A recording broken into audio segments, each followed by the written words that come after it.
नमस्कार. विपणन व्यवस्थापन पेपर क्रमांक 2, चॅप्टर क्रमांक 1, विपणन नियोजन आणि विक्री पूर्वानुमान. सादरकर्ते प्राध्यापक प्रवीण भास्कर गोळे, गुरुवर्य मामासाहेब दांडेकर कला, भगवंतराव वाजे वाणिज्य विज्ञान महाविद्यालय सिन्नर. मागील लेक्चरमध्ये विपणन नियोजनाची व्याप्ती इथपर्यंत आपण आलो होतो. आता लेक्चर क्रमांक 2, विपणन नियोजनाचे महत्त्व.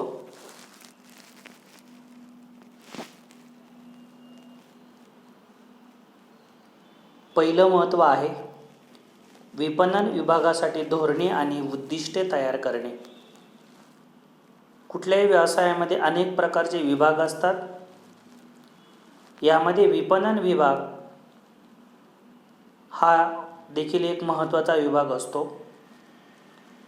प्रत्येक विपणन विभागाची धोरणे आणि उद्दिष्टे तयार करण्याचं महत्त्वाचं काम विपणन नियोजनामध्ये पार पाडता येतं.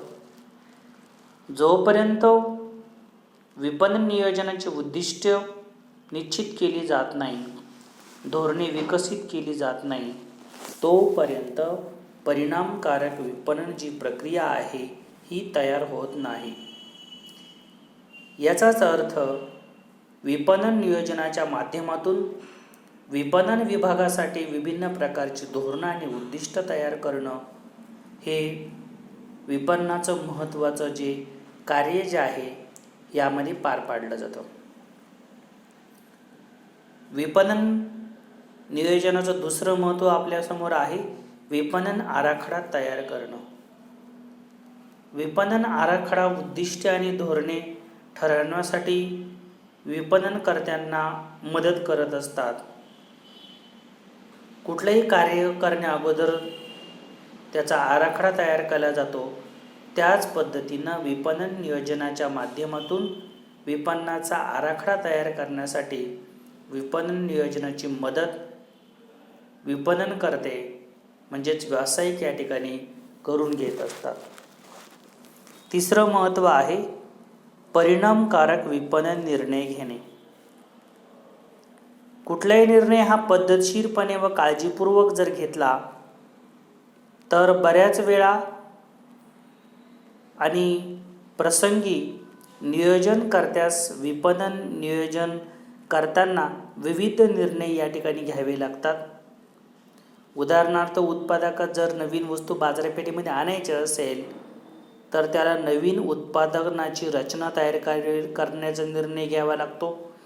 त्यासाठी किती पैसा लागेल, यंत्रसामुग्रीचं कसं नियोजन करावं आणि त्यात सुधारणा कशी करता येईल, मनुष्यबळाचं प्रमाण किती असेल, संभाव्य ग्राहकांची प्रतिक्रिया आणि प्रतिसाद कसा असेल. यामुळे निर्णय फक्त विपणन नियोजनापुरताच मर्यादित न राहता त्यासाठी संघटन रचना तयार करावी लागते. विपणन कार्यात समन्वय साधणे आणि विपणन कार्याच्या नियंत्रणाचा सुद्धा समावेश होतो. म्हणून परिणामकारक विपणन निर्णय घेण्यासाठी विपणन नियोजनाची आवश्यकता निर्माण होत असते. चौथं महत्त्व आपलं आहे घटना किंवा परिस्थितीमध्ये बदल करणे. विपणन नियोजनामुळे अपरिचित घटना किंवा परिस्थिती कोणत्या आहेत याचा अगोदरच अंदाज लावता येतो. व्यवसायामधील बऱ्याच परिस्थिती अनिश्चित असतात. जसे ग्राहकाचं उत्पादन बदलणं, ग्राहकाच्या मागणीमध्ये बदल होणं किंवा सरकारच्या धोरणांमध्ये बदल होणं, यासारख्या अनिश्चित ज्या परिस्थिती असतात याचा सामना करण्यासाठी विपणन नियोजनच्या माध्यमातून अगोदरच योजना तयार केलेली असते. पाचवा मुद्दा किंवा पाचवं महत्त्व आपलं आहे विपणन नियोजनाचे साध्य. विपणन नियोजनाच्या माध्यमातून परिणामकारक त्याचबरोबर विपणन नियोजनाची जी काही उद्दिष्ट असतील ही साध्य करण्यासाठी विपणन नियोजन भविष्यकाळातील जो काही बदल आहे, बाजारामधील कल किंवा आव्हाने जे असतील, ह्या आव्हानांचा विचारपूर्वक विचार करून शिस्त तयार करण्यासाठी विपणन नियोजन व्यवसायांना मदत करत असतं. विपणन प्रश्नांचे परिणामकारक उत्तर शोधून काढणे आणि संपूर्णपणे वेगवेगळ्या पद्धतीने व्यवसायाचं नियंत्रण करणे, कुठल्याही प्रकारचा हस्तक्षेप न करता व्यवसायामध्ये निर्माण होणाऱ्या संधी ह्या प्राप्त करून घेणे, यासाठी विपणन नियोजनाचा उपयोग या ठिकाणी व्यवसायांना करून घेता येतो. त्यानंतर पुढील मुद्दा आपला आहे विपणन नियोजनाचे प्रकार. नियोजन हे प्रामुख्याने भूतकाळात घडलेल्या घटना, त्याचबरोबर चालू वर्तमान काळ आणि भविष्यात घडणाऱ्या घटनांचा अभ्यास करून संस्थेचं भविष्य आणि पुढील वाटचाल कशी असेल, वातावरणामध्ये काय बदल होऊ शकतील, त्यानुसार नियोजन करायचं असतं. अशा प्रकारचं नियोजन करत असताना 2 प्रकारचे नियोजन या ठिकाणी असतात. त्यामध्ये पहिले नियोजन आपल्यासमोर आहे दीर्घकालीन नियोजन. पीटर ड्रकर ह्या व्यवस्थापन तज्ज्ञांच्या मते दीर्घकालीन नियोजन भविष्यकालीन निर्णय घेत नाहीत, परंतु चालू निर्णयाचे भविष्यामध्ये काय परिणाम होतील हे दर्शवते. तसेच यामुळे धोके कमी होत नसून धोके स्वीकारण्याच्या क्षमतेमध्ये वाढ होते. म्हणजे दीर्घकालीन नियोजनाच्या माध्यमातून भविष्यामध्ये तुम्हाला एखादा निर्णय जर घ्यायचा असेल, असा निर्णय घेत असताना किंवा चालू जो निर्णय आहे याचा भविष्यामध्ये काय परिणाम होतील या संदर्भातील मार्गदर्शन ह्या दीर्घकालीन नियोजनाच्या माध्यमातून करता येतं. यामध्ये धोके कमी होत नाही, परंतु व्यवसाय जो आहे या व्यवसायाच्या धोके स्वीकारण्याच्या क्षमतेमध्ये वाढ होताना दिसून येते. म्हणून दीर्घकालीन परिस्थितीमध्ये नियोजन करत असताना सद्यस्थितीमध्ये घेतलेल्या निर्णयाचे येणाऱ्या वर्षामध्ये होणारे जे काही परिणाम असतात, या परिणामांची माहिती करून घेता येते. त्याचबरोबर दीर्घकालामध्ये व्यवसाय संस्थेला कशा प्रकारे वाटचाल करायची आहे, चालू आणि भविष्यामध्ये कुठल्या घटना घडू शकतील, यामध्ये नवीन स्पर्धकांचं आगमन असेल, पर्यायी वस्तूंपासून व्यवसायांना धोके असतील, अर्थव्यवस्थेमध्ये होणारे बदल असतील, राष्ट्रीय आंतरराष्ट्रीय वातावरणाचा व्यवसायावर होणारा परिणाम असेल. दीर्घकालीन नियोजन करत असताना या सर्व घटकांना पद्धतशीरपणे हाताळणे हे याचं जे काही नियोजन आहे हे दीर्घकालीन नियोजनामध्ये केलं जातं. दीर्घकालीन नियोजनाच्या माध्यमातून बाजारामधील सहभाग वाढवणे, मर्यादित साधनांचा योग्य वापर करणे. कुठल्याही व्यवसायामध्ये साधन सामुग्री मर्यादित असते, जसे की यंत्रसामुग्री, मनुष्यबळ, कच्चा माल. यामध्ये विविध घडामोडींचा समावेश यामध्ये होतो, ज्यामुळे भांडवलामध्ये वाढ करावी लागते, उत्पादन क्षमतेमध्ये वाढ करावी लागते आणि मनुष्यबळ जे आहे या मनुष्यबळाच्या योग्य वाटप करण्याचा समावेश देखील यामध्ये होतो. दीर्घकालीन नियोजनात सतत पाहणी आणि मूल्यमापन केलं जातं. त्यामुळे कंपनीचे अस्तित्व टिकू शकतं आणि कार्यात्मक ध्येय साध्य करण्यासाठी संघटनात्मक रचना करणे व्यवसायाच्या दृष्टीने शक्य होतं. त्याचबरोबर फिलिप कोटलर नावाचे विपणन तज्ज्ञ म्हणतात की बाजारपेठ सहभाग किंवा हिस्सा, विक्री पातळी बदलांची आव्हाने, नवीन पद्धतीची आव्हाने, विपणन प्रक्रियेतील वाढ आणि किमती यावर परिणामकारक उपाय करत असताना दीर्घकालीन नियोजन आवश्यक असते. भविष्यकालीन भाकितामध्ये विक्री अंदाज असेल, प्राप्ती अंदाज असेल, गुंतवणुकीतील नफा इत्यादींचा समावेश यामध्ये होतो. दीर्घकालीन नियोजनामुळे चांगल्या प्रतीच्या वस्तू तयार करणं आणि सेवा देणं, शास्त्रीय जाहिरात, कल्पक विक्रय कला, योग्य वस्तू किंमत इत्यादींचा विकासाचा समावेश होतो. नियोजनाचे उद्दिष्ट साध्य करण्यासाठी दीर्घकालीन नियोजन यामध्ये महत्त्वाचं असतं. साधारणपणे दीर्घकालीन नियोजन 1 वर्षापेक्षा जास्त तर 5 किंवा 10 वर्ष एवढ्या मोठ्या कालावधीसाठी देखील केलं जाऊ शकते. दुसरा नियोजनाचा प्रकार आहे अल्प मुदतीचं नियोजन. सर्वसाधारणपणे हे नियोजन जे आहे 1 वर्ष एवढ्या अल्प कालावधीसाठी असू शकतं. दीर्घकालीन नियोजन व्यापक असते, परंतु अल्पकालीन नियोजनाची व्याप्ती जी आहे दीर्घकालीन नियोजनापेक्षा कमी असते. त्यामुळे चांगल्या प्रकारचं नियंत्रण ठेवता येतं. व्यवसायाची उद्दिष्टे आणि कार्यक्षमतेवर परिणाम करणाऱ्या छोट्या छोट्या गोष्टींची काळजी देखील अल्पकालीन नियोजनामध्ये घेता येते. अल्पमत नियोजन विक्री आणि विपणन अधिकारी यांच्याकडून विविध माहिती गोळा करण्यापासून नियोजनाला सुरुवात केली जाते. एक परिपूर्ण अहवाल तयार करून उत्पादन व्यवस्थापकास सादर केला जातो आणि यावरून प्राथमिक अहवाल तयार होतो. यामध्ये कामाच्या ठिकाणची परिस्थिती आणि वातावरण, उत्पादन प्रक्रियेची किंमत, यंत्रसामुग्री रचनेतील फेरबदल, उत्पादनाची पुनर्रचना करणे किंवा उत्पादन पूर्णपणे नवीन तयार करणे इत्यादींचा समावेश अल्पकालीन नियोजनामध्ये होतो. उत्पादन व्यवस्थापक विपणन व्यवस्थापकांसोबत उत्पादन नियोजन आणि विपणन उद्दिष्टे याबाबत चर्चा करतो आणि चर्चेचा अहवाल उच्च व्यवस्थापनास सादर करतो. उच्च व्यवस्थापन अशा अहवालांचा काळजीपूर्वक अभ्यास करून अल्प मुदतीस नियोजनास मान्यता देतात आणि त्याची ताबडतोब अंमलबजावणी देखील करतात. विपणन नियोजनाचे 2 प्रकार आपण यामध्ये बघितले, दीर्घकालीन नियोजन आणि अल्पकालीन नियोजन.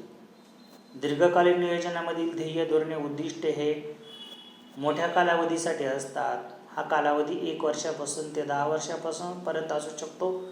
दीर्घकालीन नियोजनामध्ये किंवा अल्पमुदतीचे जे काही नियोजन आहे, अल्पमुदतीच्या नियोजनामध्ये व्यवसाय संस्थेची धोरणं आणि उद्दिष्टे ही 1 वर्षाच्या कालावधीपुरती असतात.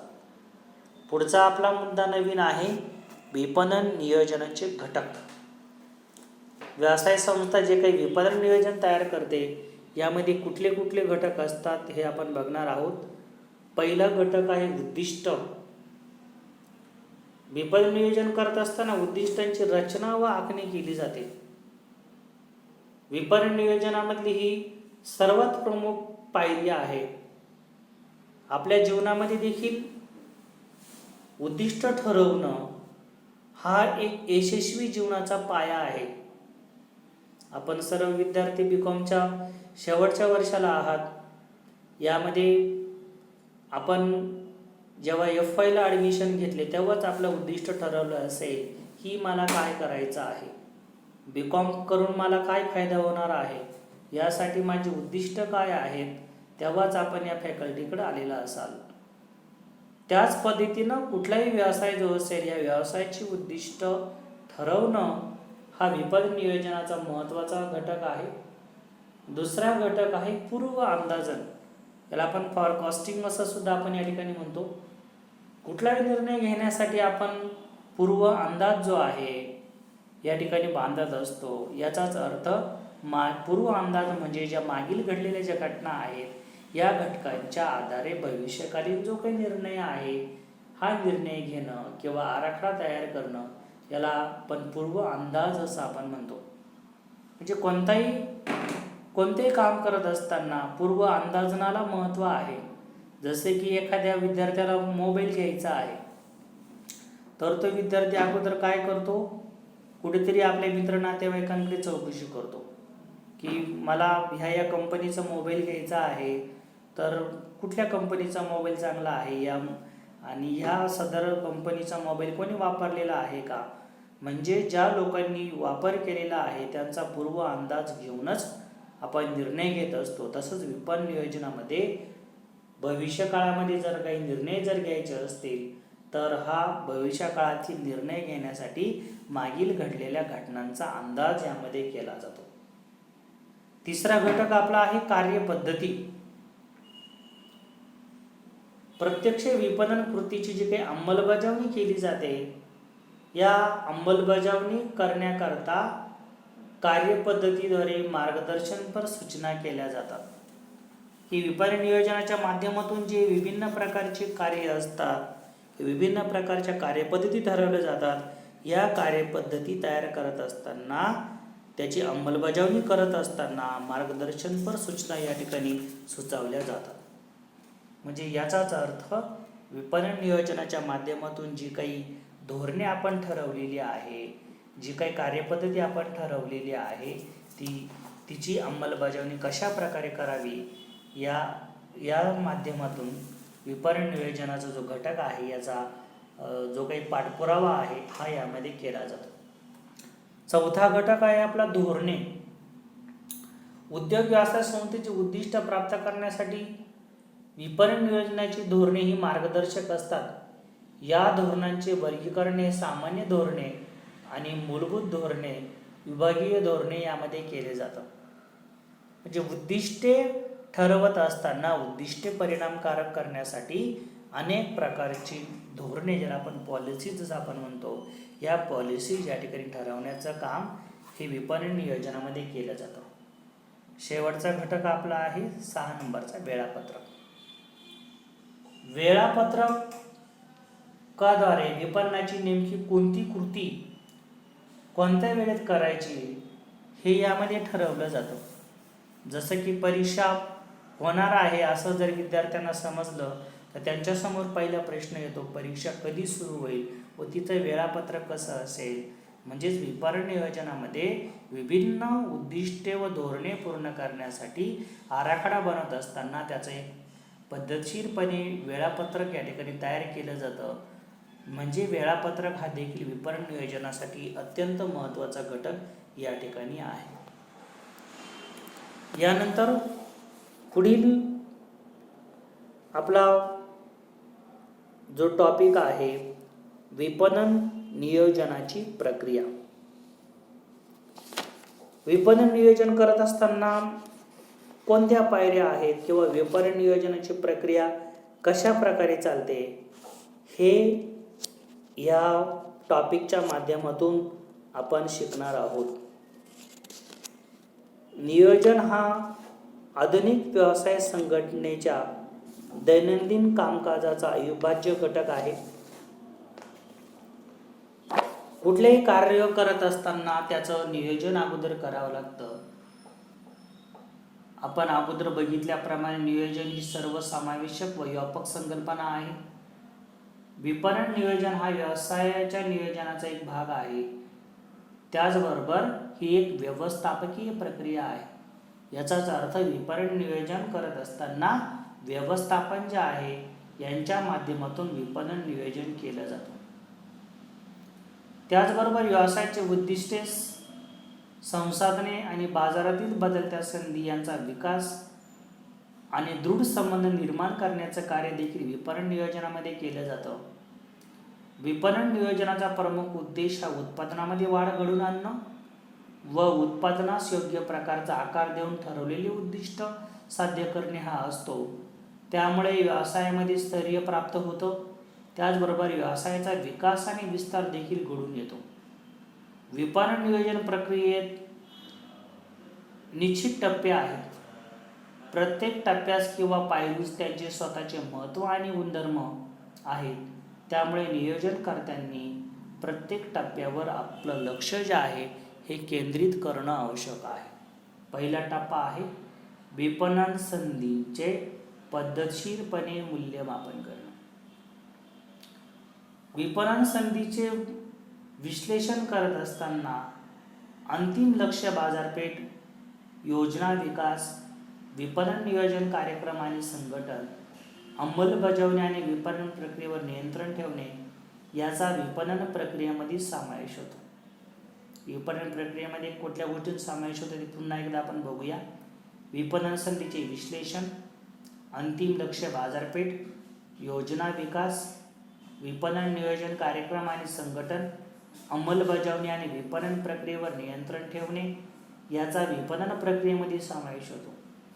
विविध विपणन संधीचे मूल्यमापन करण्याकरता नियोजनकर्त्याने विश्वसनीय विपणन संशोधन आणि माहिती पद्धतीची व्यवस्था प्रस्थापित करणं गरजेचं असतं. विपणन संशोधनाचं प्रमुख ध्येय ही ग्राहकांची ठराविक गरज किंवा त्याचं वर्तन शोधून काढणं तसेच बाजारपेठ आकाराचे पद्धतशीरपणे अभ्यास करणं हा विपणन संशोधनाचा प्रमुख निष्कर्ष असतो. काय असतो विपणन संशोधनाचा प्रमुख निष्कर्ष? की जेणेकरून विपणन संधीचं मूल्यमापन करत असताना विश्वसनीय विपणन संशोधन आणि माहिती पद्धतीची व्यवस्था प्रस्थापित करणं, जेणेकरून ग्राहकांची ठराविक गरज आणि त्यांचे वर्तन शोधून काढता येते. तसेच बाजारपेठ आकाराचे पद्धतशीरपणे जो काही अभ्यास आहे हा यामध्ये केला जातो. यासाठी संशोधक विविध मार्गाने माहिती गोळा करत असतो. यामध्ये ईमेल असेल, टेलिफोन असेल, व्यक्तिगत सर्वे असतील, त्याचबरोबर संघटनेत काम करणारे कर्मचारी, इमारत रचना, यंत्रसामुग्री, उत्पादन क्षमता, संघटन रचना, संस्कृती, मूल्य आणि कार्य नियम इत्यादी अंतर्गत मार्गाने आणि त्याचबरोबर घाऊक विक्रेते, पुरवठादार, ग्राहक, मासिक सरकारी विभाग, स्पर्धक यांच्याबरोबर राजकीय, कायदेशीर, तांत्रिक, आर्थिक आणि सामाजिक सांस्कृतिक वातावरण जे आहे या वातावरणानुसार विक्री आणि नफ्यावर परिणाम होत असतो.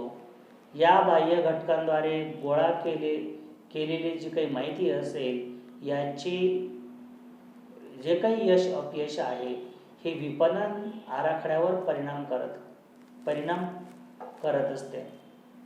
म्हणून व्यावसायिक संस्थेमध्ये कुठलीही माहिती गोळा करण्याचा मुख्य जो उद्देश असतो हा बाजारपेठेतील भविष्यात होणाऱ्या वस्तू आणि सेवांच्या मागणीचा अंदाज करणे असतो.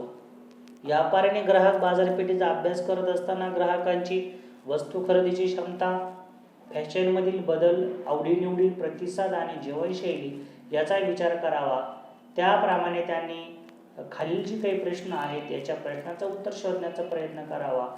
वस्तू कोण खरेदी करतो, का खरेदी करतात, त्या कोणत्या मार्गाने खरेदी करतात, त्यांच्या किमती काय आहेत, कोणत्या दुकानात खरेदी करण्याची सवय आहे, विविध वस्तूंबद्दल त्यांची भूमिका, व्यापाऱ्यांच्या औद्योगिक खरेदीदार आणि व्यक्तिगत खरेदीदार हे कोणत्या मार्गाने वस्तू आणि सेवा खरेदी करतात याचा संपूर्ण अभ्यास करणे आवश्यक आहे. म्हणजेच विपणन नियोजनाच्या प्रक्रियेमध्ये अभ्यास करत असताना विपणन ज्या संधी ज्या आहेत या संधी ग्राहकांच्या बाबत असतात, बाजारपेठेबाबत असतात, त्याचबरोबर ग्राहकांना माहिती देणाऱ्या अनेक प्रकारच्या माध्यमांच्या बाबतीमध्ये असतात. या प्रत्येक संधीचं पद्धतशीर मूल्यमापन करण्याचं जे काम आहे हे विपणन नियोजनाच्या पहिल्या प्रक्रियेमध्ये पार पाडलं जातं. दुसरा आपला टप्पा आहे किंवा विपणन नियोजनाची दुसरी प्रक्रिया आहे विपणन योजनांची आखणी करणं. विपणनाचे उद्दिष्ट ठरवल्यानंतर त्याच्या योजना तयार कराव्या लागतात. फक्त उद्दिष्ट ठरवणं, आराखडा तयार करणं त्याला विपणन नियोजन म्हटलं जात नाही. विपणन योजनांची आखणी केल्यानंतर व्यवसाय संस्थांना विपणनाची जी धोरणे असतील या धोरणांची किंवा योजनांची जी आखणी आहे यामध्ये करावी लागते. जर व्यापाऱ्यास बाजारपेठेमध्ये आपलं स्थान टिकवायचं असेल, स्पर्धेला यशस्वीपणे तोंड द्यायचं असेल तर त्याने विविध निश्चित विपणन योजना तयार कराव्यात, ज्यामुळे स्पर्धकाला आपल्या क्षेत्रामध्ये निवड केलेल्या अटी आणि शर्तीनुसार जे काही तोंड आहे ते द्यावं लागेल, अन्यथा त्याला बाजारपेठेतून माघार घ्यावी लागेल. विपणन योजना आखण्यामध्ये वस्तूंची बाजारपेठेतील स्थिती, नवीन वस्तू विकास आणि बाजारपेठ वस्तू विक्रीस पाठवणे याचा समावेश यामध्ये होतो. नवीन वस्तूंची आखणी करत असताना नियोजनकर्त्याने विविध निर्णय आणि साधने, परिणामकारक नियंत्रण ठेवणे इत्यादी आवश्यक असते. अन्यथा साधने, वेळ आणि कर्मचाऱ्यांचे श्रम इत्यादींसाठी उधळपट्टी होताना दिसून येते. अशा योजनेमध्ये बाजारपेठा नवीन वस्तू पुरवठा केल्यानंतर बदल करणे शक्य असले पाहिजे. उदाहरणार्थ चेहऱ्यास लावण्यास एखादी क्रीम असेल किंवा एखादी पावडर असेल तर बाजारपेठेमध्ये त्या क्रीम किंवा पावडरबाबत ग्राहकांचा प्रतिसाद आणि प्रतिक्रिया कशी आहे याचा अभ्यास करून सर्वच बाजारपेठेमध्ये अशी वस्तू विक्रीस ठेवली गेल्यामुळे आपली योजना कशा प्रकारे यशस्वी होणार आहे याचा अभ्यास ह्या दुसऱ्या टप्प्यामध्ये उत्पादक संस्थांना करावा लागतो. तिसरी प्रक्रिया आहे विपणन कार्यक्रम, योजना किंवा नियोजन. तिसऱ्या टप्प्यामध्ये नियोजनकर्त्यांनी विपणन योजनेच्या माध्यमातून विपणन कार्यक्रमामध्ये सहभाग घ्यायचा असतो. यामध्ये तो भिन्न साधनाची विभागणी करणे असेल, विपणन खर्च, विपणन अंदाजपत्र तयार करून नियोजनकर्त्यास बाजारपेठ अंदाज घेणं असेल, विचारशक्ती, दूरदृष्टी इत्यादींबाबत योग्य निर्णय घ्यावा लागतो. विपणन कार्यक्रमात विपणन वेळापत्रक, विविध वस्तू, वाहिन्या, जाहिरात माध्यम आणि विक्री विभाग इत्यादीनुसार विभागणी केली जाते. विपणन व्यवस्थापक विक्री प्रतिसाद कार्यक्रम आयोजित करून विक्रीवरील जो काही होणारा परिणाम आहे, या प्रत्येक योजनेवर करण्यात आलेला किती खर्च आहे, नवीन वस्तू बाजारात विक्रीस उपलब्ध करून दिल्यास पहिली विक्री हे एक साधन तयार होते. ते व्यापाराच्या कल्पकदृष्टीचा पुरावा किंवा चल पुरावा या ठिकाणी असतो. वस्तू विक्री करत असताना त्याने वस्तूची किंमत, गुणवत्ता, रचना, गुणधर्म, वेष्टन आणि व्यापाराची खूण, ज्याला आपण चिन्ह असं आपण म्हणतो, याबाबत हमी देता आली पाहिजे. त्याचबरोबर वेळेवर वस्तू पाठवून विक्रीनंतरच्या सेवा, दुरुस्ती आणि प्रशिक्षण इत्यादी बाबत देखील हमी या ठिकाणी घ्यावी लागते. विपणन मिश्राच्या माध्यमातून किंमत ही महत्त्वाची भूमिका पार पाडताना दिसून येते. त्यामुळे नियोजनकर्त्याने घाऊक, किरकोळ, सूट, सवलती आणि उधारीच्या शर्ती इत्यादी बाबत स्पष्ट उल्लेख करणे आवश्यक असते. किंमत वस्तूच्या मूल्याशी साजेशी असावी. जास्त किंमत ही ग्राहक व इतर स्पर्धकांच्या वस्तूकडे वळवण्याचं काम यामध्ये केलं जातं. विक्रय वृद्धीमध्ये वाढ घडवून आणत असताना प्रशिक्षण, अभिप्रेरणा, विक्री कर्मचारी हालचाली आणि अंतिम बाजारपेठेसाठी वस्तू वृद्धी याचा समावेश यामध्ये होतो. विक्रय वृद्धी कार्यक्रमात जाहिरात, समाज संबंध, विपणन, विक्रय वृद्धी ही जी काही विभिन्न प्रकारची जी कार्य असतात, ही कार्य पार पाडत असताना विपणनकर्त्यांना अतिशय व्यवस्थितपणे त्याची अंमलबजावणी करावी लागते. अर्थात ही अंमलबजावणी करण्याचं जे काम आहे चौथ्या टप्प्यामध्ये केलं जातं. चौथा टप्पा आपला ही विपणन नियोजनाची अंमलबजावणी. विपणन नियोजनामधली ही सर्वात शेवटची पायरी आहे. संघटन विपणन नियोजनाची अंमलबजावणी करण्यास समर्थ असणं आवश्यक आहे. व्यवसाय संघटनेमध्ये जर समन्वय असेल तर विपणन साधनांचा पुरेपूर वापर या ठिकाणी करता येतो, तर अंमलबजावणी सोपी या ठिकाणी करता येते. त्याचप्रमाणे व्यवस्थापक माहिती पद्धतीने विविध साधनांचा वापर करून नियंत्रण ठेवण्याचं काम यामध्ये केलं जातं. विपणन नियोजनाची अंमलबजावणीसाठी अनुरूप किंवा विपणन संघटना आणि विपणन नियोजन पद्धतीची गरज असते. सर्वात शेवटी विपणन नियोजन आराखड्याचे बदलत्या व्यवसाय परिस्थितीमध्ये आणि यावर परिणाम करणाऱ्या घटकांचा विचार करून जो काही विकास आहे, हा विकास यामध्ये केला जातो.